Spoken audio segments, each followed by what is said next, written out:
¿Están listos para una historia que podría cambiar para siempre la forma en que ven el éxito, la riqueza y el poder? ¿Qué pasaría si les dijera que el destino de 50 almas inocentes al borde del abismo dependía de una sola pregunta? Una pregunta tan simple y a la vez tan devastadoramente poderosa que podría hacer temblar los cimientos de un imperio de 5.000 millones de dólares. Quédense conmigo, porque lo que están a punto de escuchar es un secreto guardado entre los muros de un viejo orfanato y el corazón de un hombre que creía haberlo perdido todo. Esta no es solo una historia, es un terremoto emocional que les hará cuestionar todo lo que creen saber sobre el valor real de las cosas. Si ya sienten la intriga, si una parte de ustedes necesita saber qué pregunta fue esa, hagan algo por mí ahora mismo. Dejen un like en este video para que más gente descubra esta increíble historia. Suscríbanse para no perderse ni un solo relato como este y comenten abajo la palabra secreto si están listos para desvelarlo conmigo. Comenzamos. Es el último día de octubre en el orfanato. El faro de los perdidos. El viento helado del Cantábrico azota los acantilados de Cudillero en Asturias, llevando consigo el olor a sal y la melancolía de un final inminente. 50 niños vestidos con uniformes descoloridos que han visto demasiados inviernos se agrupan en silencio frente a la verja de hierro forjado, observando por última vez el único hogar que han conocido. En ese preciso instante, Adrián Valdés, un magnate del sector de las finanzas de 48 años, llega en su brillante Rolls-Royce negro para formalizar la adquisición del terreno. No espera ni en la más remota de sus pesadillas cruzarse con Sofía, una niña de 9 años, cuya mirada profunda y cuya pregunta lo dejarán completamente paralizado. En ese momento suspendido en el tiempo, el hombre que ha construido un imperio de 5.000 millones de dólares borrando el pasado de otros, descubrirá que hay secretos enterrados que ni todo el dinero del mundo puede demoler una historia que redefinirá el significado de legado, familia y redención. La luz grisácea del atardecer asturiano teñía de plata las viejas piedras del orfanato cuando Adrián Valdés detuvo su vehículo de lujo frente a la imponente verja. A sus 48 años, con una fortuna personal que rozaba lo inconcebible amasada en el implacable mundo de las fusiones y adquisiciones, Adrián era un maestro en transformar la historia en hojas de cálculo y los recuerdos en beneficios multimillonarios. Ese último martes de octubre debía ser una transacción más. Una firma rutinaria en una pila de documentos, la compra de un terreno para demoler lo viejo y erigir un complejo hotelero de ultralujo. Un negocio redondo nada más que números y proyecciones. El orfanato, un edificio de piedra de finales del siglo XIX, que había sido refugio para generaciones de niños olvidados por el mundo, era simplemente un obstáculo en su camino. Pero al bajar del coche, el aire cortante y salino le golpeó la cara con una escena que sus meticulosos planes no habían podido prever. 50 niños como un pequeño y valiente ejército a punto de enfrentar su última batalla, formaban una muralla humana frente a la entrada. Sus edades oscilaban entre los 4 y los 16 años, y en sus rostros se dibujaba una mezcla desgarradora de desafío, miedo y una tristeza tan profunda que parecía impropia de su juventud. En el corazón de ese grupo, una niña de unos 9 años con 2 trenzas rebeldes de color castaño y unos ojos tan oscuros e inmensos que parecían contener todos los secretos del océano, dio un paso al frente separándose del resto. Era Sofía. Más tarde descubriría que había llegado a El Faro de los Perdidos con apenas 4 años después de que una enfermedad repentina se llevara a sus padres. Desde entonces, Sofía se había convertido en el alma silenciosa de esa pequeña comunidad de náufragos. Adrián avanzó hacia la verja, con la arrogancia calculada del que está acostumbrado a que el mundo se doblegue a su voluntad. Había desmantelado empresas centenarias, orquestado despidos masivos, redibujado el mapa financiero de industrias enteras. 50 niños no deberían ser más que una nota a pie de página en su último informe. Pero entonces Sofía se aferró a los barrotes fríos de la verja y levantó la vista hacia él. Y en ese instante, el universo de Adrián Valdés se detuvo. Sus ojos no reflejaban ira ni súplica.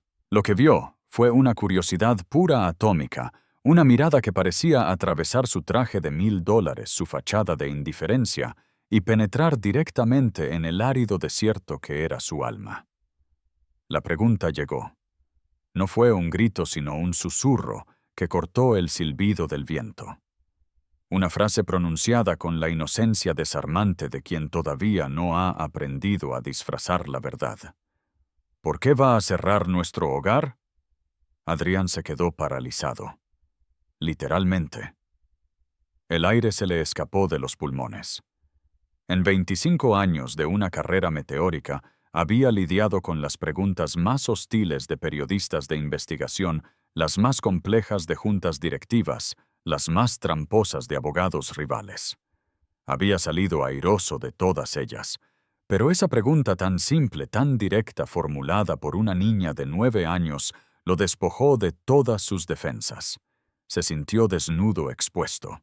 De repente, todo su arsenal de respuestas corporativas y justificaciones económicas se desvaneció convirtiéndose en ceniza. La respuesta oficial era simple. El edificio era antiguo, los costes de mantenimiento inasumibles para la administración local, no cumplía las nuevas normativas. Pero al mirar esos ojos que esperaban una verdad, una simple verdad, esas excusas sonaron huecas crueles, una mentira flagrante.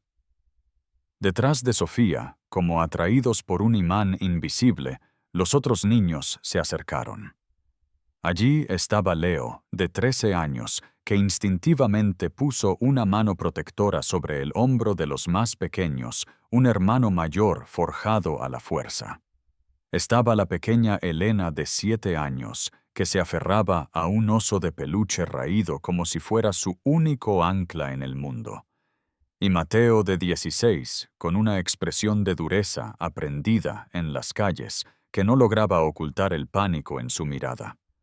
Cada uno de ellos era una historia de supervivencia. Cada uno de ellos estaba a punto de ser arrancado de su único refugio, dispersado en un sistema de acogida fragmentado, enviados a ciudades distintas, probablemente condenados a no volver a verse jamás. El faro de los perdidos no era un edificio, era su familia, era el único universo estable y seguro que habían conocido. Adrián abrió la boca, intentando articular una de sus respuestas prefabricadas, pero las palabras se atascaron en su garganta. Por primera vez en su vida, el hombre que lo tenía todo, el arquitecto de su propio destino, se sintió completamente desarmado por una niña que solo quería saber por qué su mundo estaba a punto de desaparecer.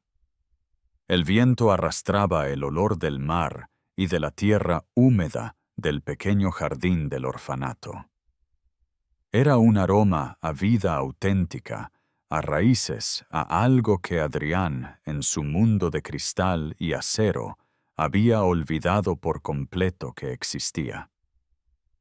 El silencio se hizo eterno, denso, cargado de significado. Adrián miraba a Sofía, y Sofía lo miraba a él esperando.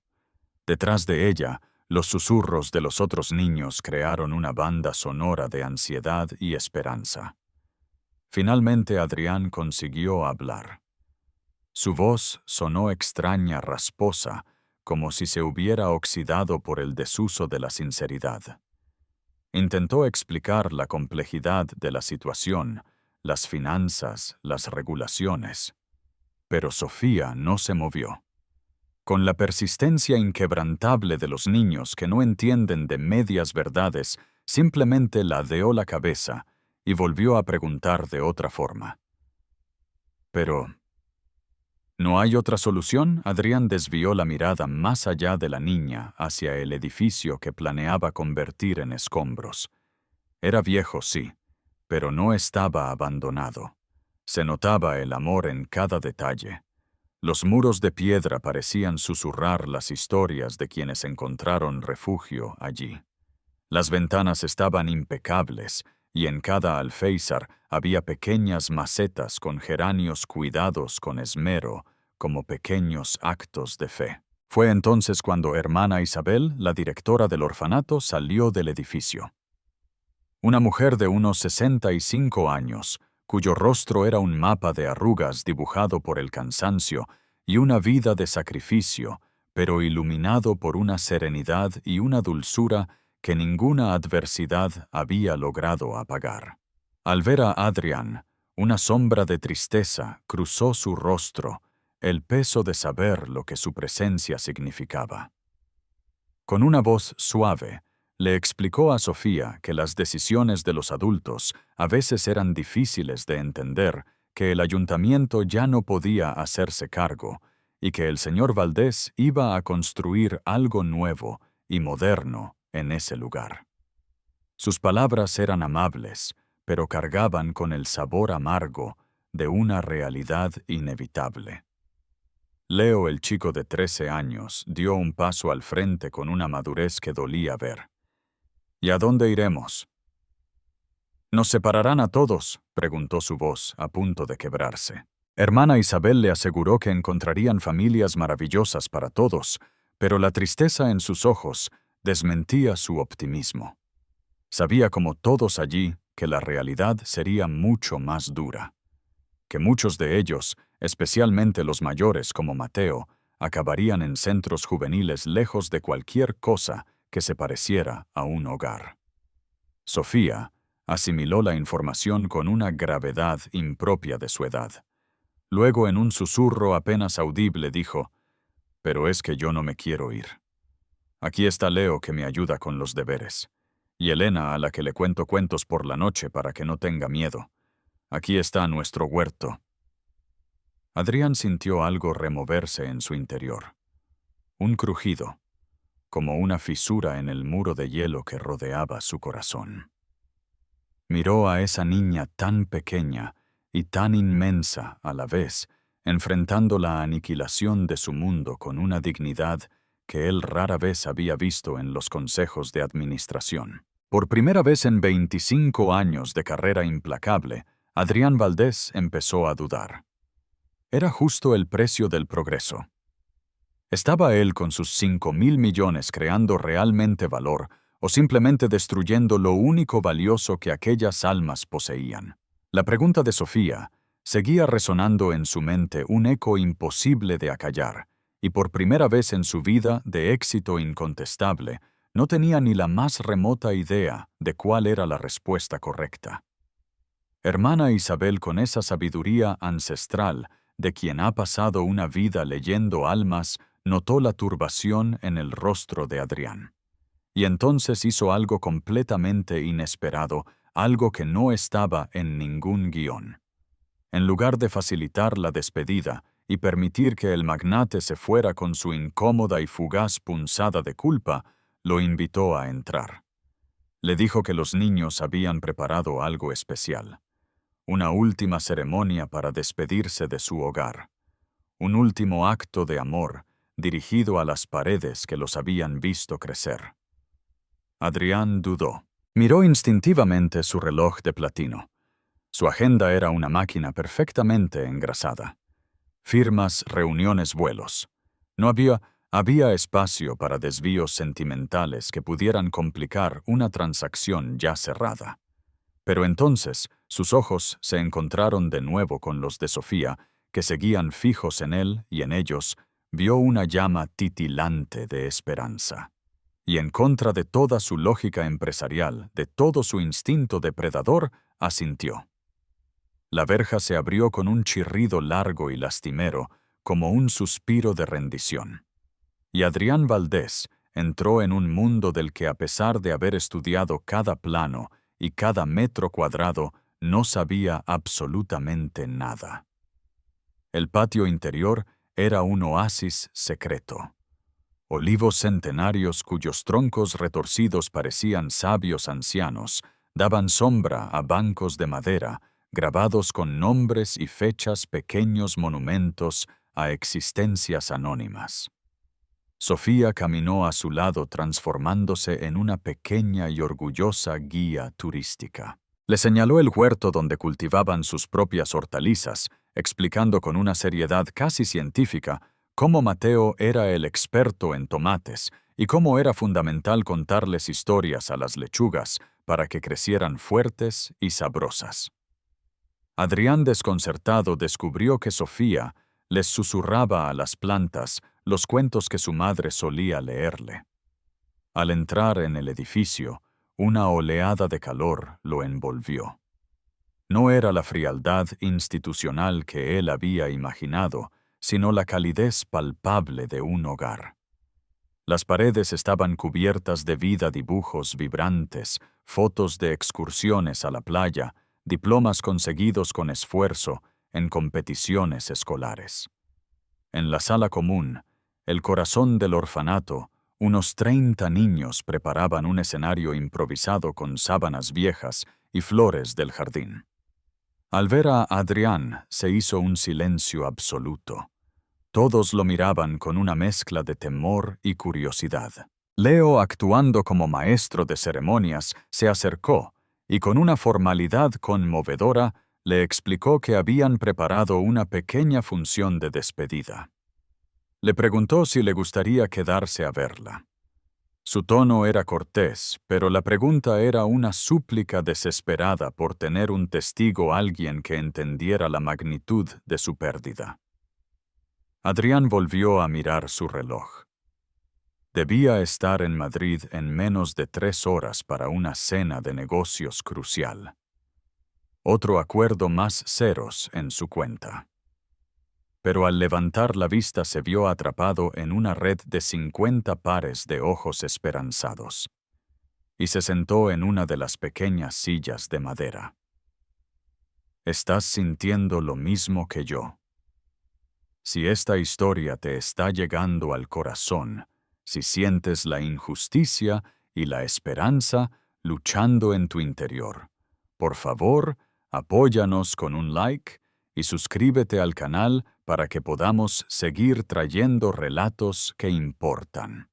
Continuemos, porque lo que sucede a continuación es el verdadero punto de inflexión. Lo que Adrián presenció en la siguiente hora no se parecía a nada que hubiera visto antes. No era un espectáculo de Broadway, pero fue infinitamente más impactante. Los niños cantaron canciones marineras asturianas, sus voces a veces desafinadas, pero llenas de una emoción pura. Recitaron poemas que habían escrito en cuadernos gastados, versos que hablaban de sueños, de miedo a la oscuridad y de estrellas que los cuidaban desde el cielo. Hubo fallos, risas nerviosas, pasos de baile olvidados. Pero en esa imperfección residía una belleza abrumadora, el amor genuino no contaminado por el juicio del mundo exterior. Entonces Sofía subió al pequeño escenario. Con una voz que temblaba al principio, pero que fue ganando fuerza, comenzó a recitar un poema que ella misma había escrito. Hablaba de una casa hecha no de ladrillos, sino de abrazos, de hermanos que no compartían sangre sino ausencias, de una riqueza que no se podía contar, solo sentir. Mientras hablaba, miraba directamente a Adrián. Él sintió un nudo en la garganta tan apretado que le dolía. Un nudo que no sentía desde la muerte de su propio padre décadas atrás. Miró a su alrededor. Vio a esos niños, cada uno con su cicatriz, cada uno habiendo encontrado en aquel lugar no solo un techo, sino una tribu, una familia real cimentada en el entendimiento mutuo del dolor. Y por primera vez en su carrera, comprendió el alcance real de su acto. No estaba demoliendo un edificio. Estaba demoliendo un universo.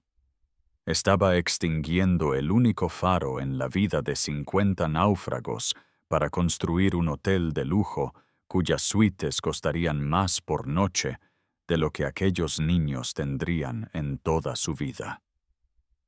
El espectáculo terminó. Hubo un aplauso emocionado y sincero por parte de la hermana Isabel y los cuidadores. Adrián se levantó sintiéndose como un impostor. Los niños lo rodearon.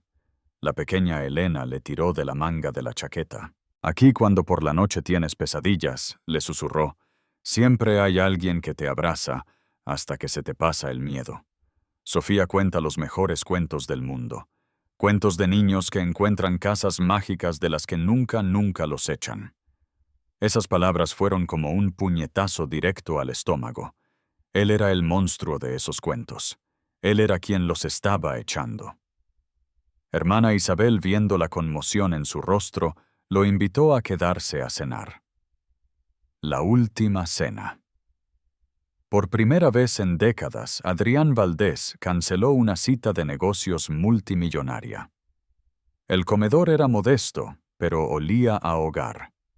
A sopa de verduras y pan recién hecho. Los niños se sentaron sin que nadie se lo dijera a los mayores, ayudando a servir a los más pequeños. La conversación era un murmullo alegre y caótico. Era la sinfonía de una familia. Durante la cena, Mateo, el de 16 años, le preguntó a Adrián a qué jugaba él de niño. Adrián respondió casi por inercia que no jugaba mucho, que siempre estaba estudiando.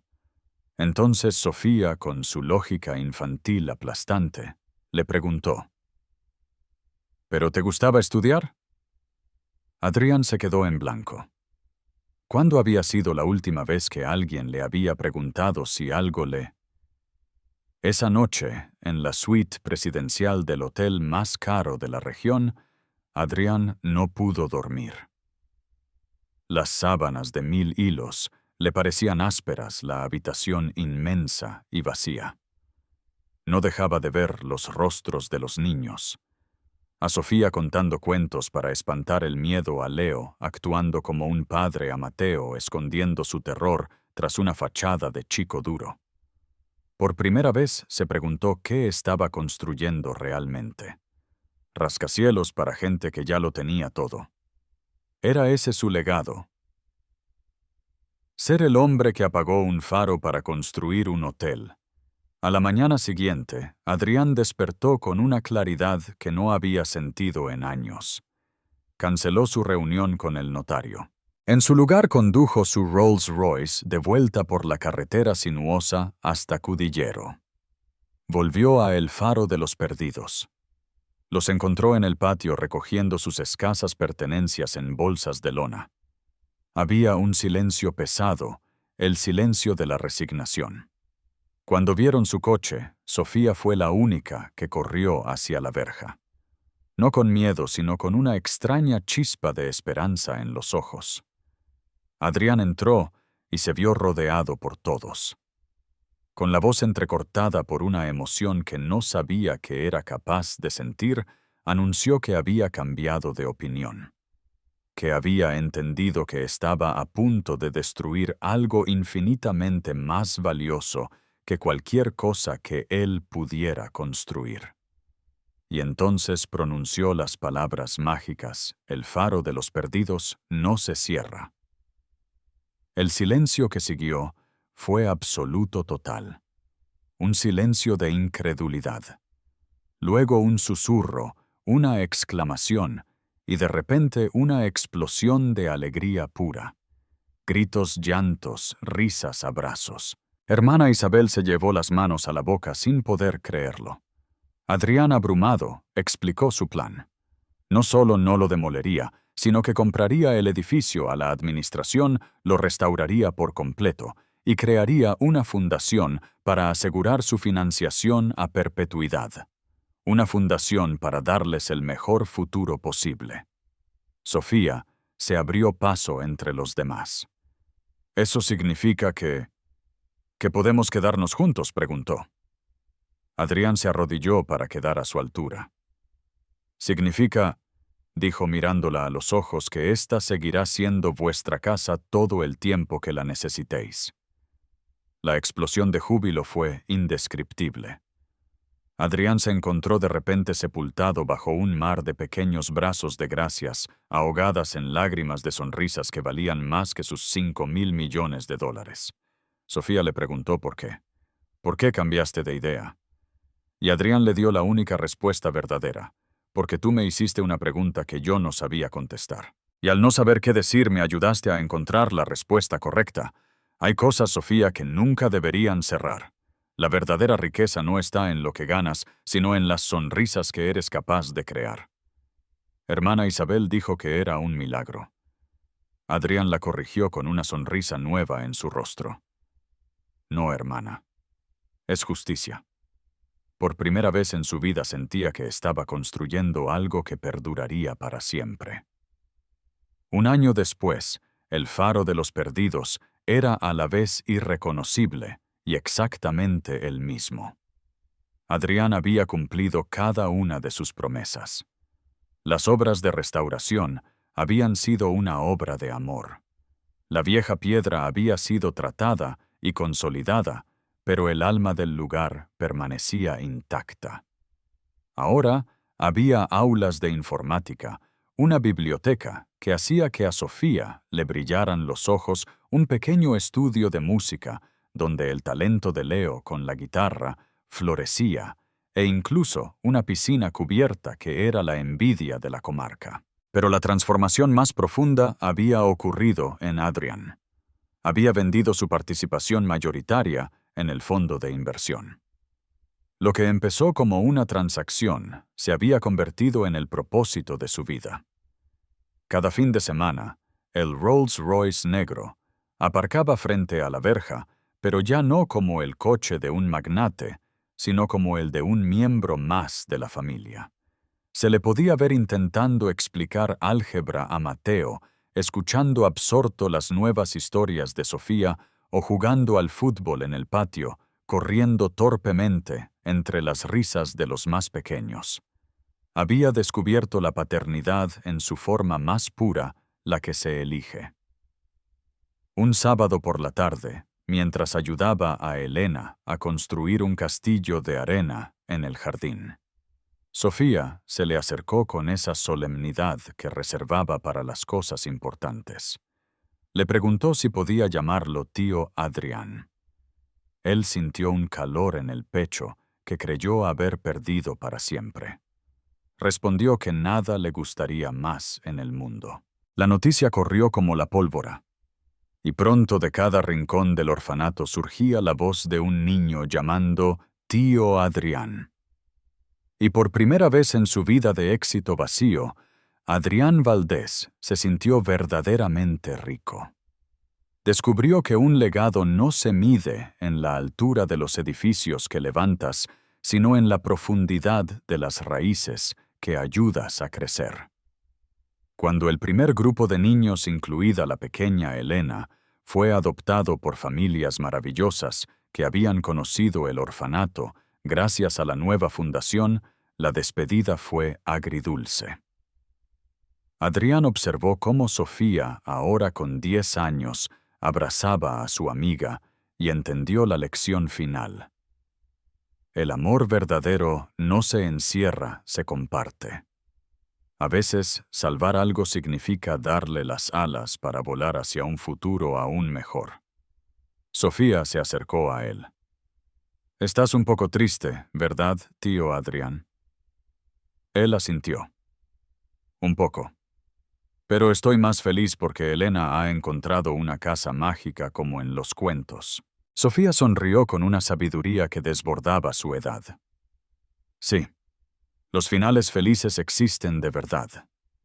Y a veces añadió mirando a su alrededor al hogar que casi desaparece, a veces empiezan justo cuando crees que todo se ha acabado. Esa noche de vuelta a su mansión, que ahora le parecía menos un palacio y más una celda dorada, Adrián supo con una certeza absoluta que la pregunta de Sofía no había sido solo una pregunta. Había sido una llave que había abierto la puerta de la jaula en la que él mismo se había encerrado. La verdadera riqueza no es acumular, sino proteger. No es poseer, sino pertenecer. Y todo había empezado con el valor de una niña que se atrevió a preguntar. Esta historia te ha conmovido. Lo sé, te ha hecho pensar en qué es lo que de verdad importa. Si tú también crees que hay cosas demasiado valiosas como para ser destruidas, que cada niño merece un faro en su oscuridad, y que el corazón de una sola persona puede cambiar el mundo, te pido que hagas 3 cosas. Dale un like inmenso a este video. Compártelo con alguien que necesite creer en los finales felices. Y lo más importante, quiero que me respondas en los comentarios. ¿Cuál es tu faro de los perdidos? ¿Qué es eso en tu vida o en tu comunidad que protegerías con todas tus fuerzas? Suscríbete al canal y activa la campanita porque hay muchas más historias de esperanza esperando ser contadas. Recuerda, el éxito más grande no es lo que construyes para ti, sino lo que salvas para los demás. Gracias por llegar hasta el final.